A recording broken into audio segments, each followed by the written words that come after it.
Hello YouTube, it's been a minute. I know I'm late to the party, but the Modern Warfare 3 beta ended last week and I've got some thoughts that I want to talk about and share with you guys. So let's just dive straight into it. So let's start with the bad things first about the Modern Warfare 3 beta.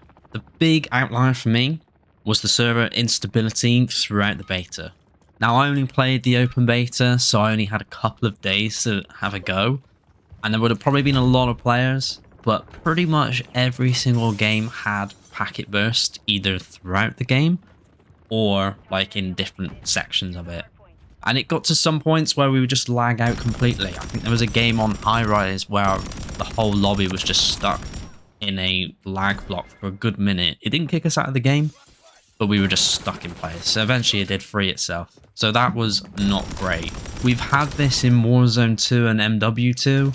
So it feels like nothing's really changed, but it's such a downside that COD continuously has problems with its servers. The fact that we're still on 20 tick rate compared to most other PS games like CSGO, Valorant, things like that, which are highly competitive and world-renowned for their servers and lobbies and games. It's a shame that COD still can't compete with those. And I think that's probably the biggest sticking point right now is the server instability.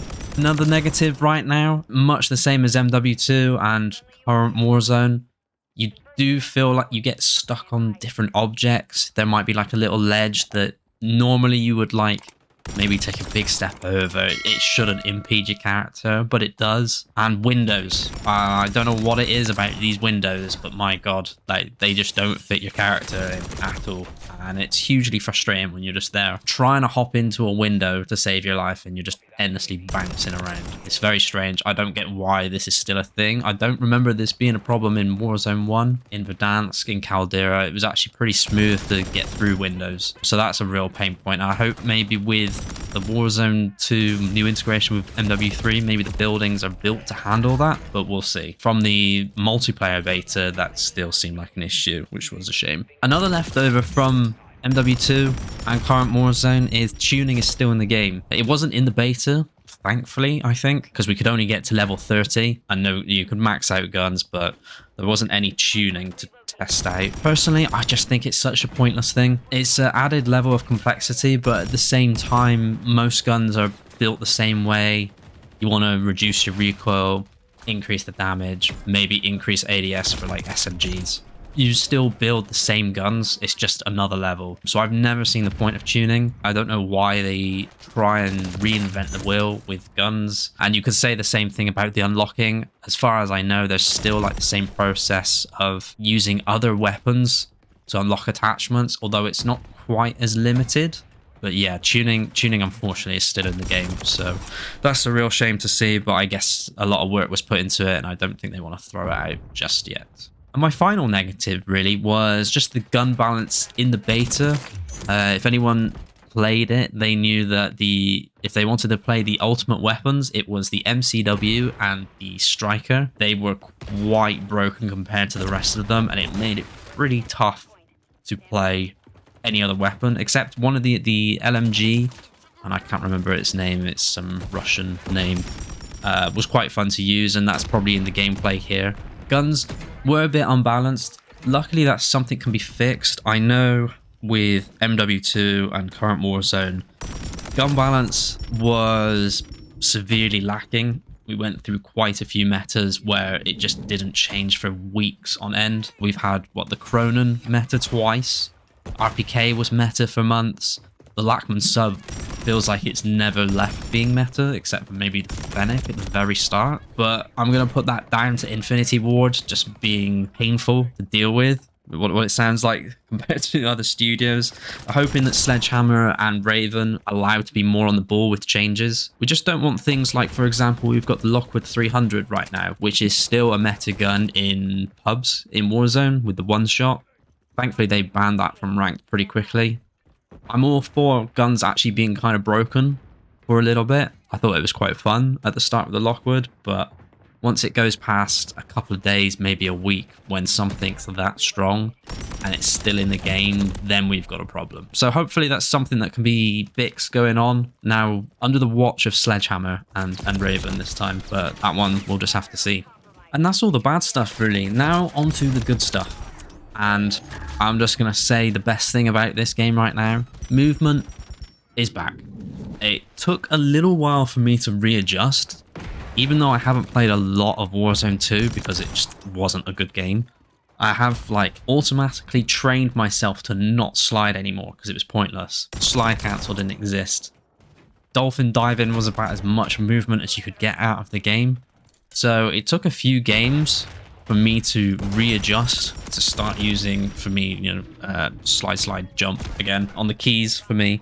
But once I got in the flow, man, it felt like I was on ice skates. I felt so good doing it, and it felt like I could outplay people again. It wasn't me shooting first to win a game, win a fight, sorry, or them shooting first and them winning. You know, if they shot first, there was enough of a chance for me to react, make a move, something like that, so I could at least try and fight that. And the game, it did feel fluid. I know I've mentioned getting stuck on objects and windows beforehand, but moving around, like just normal paths and things like that, felt really good. Really, really good. I'm so happy they reverted all that. There's still a slide cancel delay. I personally didn't notice it too much, and I would be happy if it stayed in as it was. But if they want to remove that delay completely as well, I'm all for it. I can't really compare, obviously, with like the early access beta because I'm on PC and I don't have the early access of Modern Warfare 3, so I only saw the end comparison. But felt good to me, really happy, really glad. Kind of one and the same here, but the maps and the graphics of the game, I think were spot on. I had no problems with like performance. There were occasions back in MW2 and Vanguard, you know, especially with Caldera and the early stages of Verdansk, where the PC would just grind to a halt because it couldn't handle it, because the game was so badly optimized at times, especially you console players. If you all remember how Caldera came out and you couldn't play it for a couple of months, which kind of spelled the end of Caldera before it even really started. But the maps feel really good. Obviously, it's really nice to go to some of these classics. You know, some of these I haven't played for 15 plus years. I started properly playing Call of Duty in the original Modern Warfare, so these maps are a big part of my childhood, so it's good to revisit them. They don't feel like they've changed at all, really, but they also feel well built for this new style of movement, because we have to remember, back in the day, sliding and slide cancels weren't a thing. Dolphin diving wasn't a thing. So the fact that these maps can like deal with that kind of movement and still feel really good is great. So whatever Sledgehammer have done to these maps to make them feel good, props to them. Graphics wise, I personally really like the color scheme, actually. I guess maybe because I wanted to feel that like kind of nostalgia with the older maps. I know some people will complain that things like Skid Row and Estate were a little bit grey and dark. I actually had no problem with that. There are obviously settings you could improve the colors. There are filters if you're on PC. I probably won't use those, but there is that option. Generally looked really good. I like the models. I would say probably the only slight downside that I know some people have mentioned is the visibility of your teammates versus enemy teammates. I know they did put out a update to that across the 2 weekends of the beta, which did improve that. I maybe shot my own teammate once, but that was more due to the footsteps, which is kind of a weird thing that your teammates' footsteps are so loud. Hopefully they turn those down a bit or turn your enemy teammates up. We'll see. But I didn't actually have too many issues with that. And that's probably because one of the other positives is that we have a mini-map again. It's crazy that we're like so happy for these things. The fact that we have mini maps and red dots, and we can get some understanding of where your team is and where the other team is. I can't believe we had a year where we didn't have that. It's such a pinnacle of Call of Duty to have that mini map, and it will always blow my mind some of the changes that were made by Infinity Ward. But I digress. Mini map is back, red dots are back. Great to see where the enemy is, or have an idea at least. So I'm glad that's back. I will say, obviously, like, you would get caught out a little bit with the spawns. Spawns could be a bit odd, but I also felt over the weekend they did improve. Maybe that was just from like map knowledge for myself, but it felt like you were starting to spawn with your team on the right side of the map rather than in the middle of like 2 or 3 enemies for some reason. So maybe that was, like I say, maybe that was just me learning the maps. Maybe they made a change overall. I don't know. One of the final things, and I don't think this gets talked about enough, is the visibility when you're aiming down sights. One of the massive problems on Warzone 2 is that sometimes you just could not see what you're shooting at. And I think this is why controller felt so much stronger this year compared to other years with aim assist, is not because aim assist was any stronger. It was that mouse and key, like if you lost your target, you were kind of blind firing a little bit. Whereas if you're on controller, you could kind of let aim assist do some of the work for you to guide you along. This time, I can actually see my target and keep shooting and like move my aim to where they are. And that's just made such a world of difference. It's so nice just being able to see a target. I can't explain to you like the amount of times I've lost people in like the gun smoke and the visual recoil. And I know they were trying to go for like making Call of Duty kind of more realistic with MW2. But that's just not Call of Duty. At the end of the day, Call of Duty is an arcade shooter in multiplayer. You can liken it more to Halo, Quake, things like that, rather than more realistic games than, let's say, CSGO, and I know this is an extraction shooter, but Escape from Tarkov. Those that like kind of try and base themselves more on reality.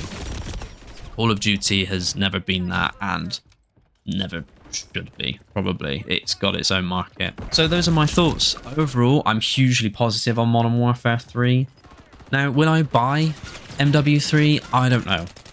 I feel like the last few Call of Duties, I feel like I've been stung financially by buying them. I feel like I've maybe wasted my money.